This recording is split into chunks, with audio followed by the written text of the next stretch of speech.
ఆడదాని సౌభాగ్య వస్తువుల్లో చెవులకు పెట్టుకునేటటువంటి ఆభరణాలు ఒకటి. ఎట్టి పరిస్థితులలో భర్తకి చెవికి ఆభరణం లేకుండా కనపడకూడదు స్త్రీ. ఏ కారణం చేతనైనా తాటంకములను తీయవలసి వస్తే ఏవి పడితే అవి చెవిలో పెట్టుకుని ఉండడానికి వీలు లేదు. అది గండకాలమైతే భర్తకి తీసుకొచ్చేస్తుంది మృత్యువుని. ఏవి పెట్టుకోవాలి? 4 తాటాకులు తెప్పించుకుని చీల్చుకుని, అందుకే అమ్మవారికి సౌభాగ్యదాయిని అని పేరు. ప్రపంచంలో 8 ఉన్నాయి సౌభాగ్య వస్తువులు. వీటిని కాలితో తంతే లక్ష్మీదేవి వెళ్ళిపోతుంది. అందులో ఉప్పు ఒకటి. అందుకే ఉప్పొద్దు అని కానీ ఉప్పు తగ్గిందని కానీ భోజనం దగ్గర అనరు.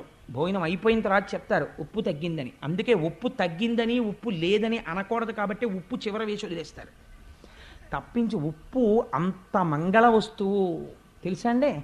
అందుచేత ఉప్పు, పెరుగు, అనుములు, తాటి చెట్టు ఇలా కొన్ని ఉన్నాయి. ఆ తాటాకు ఎందు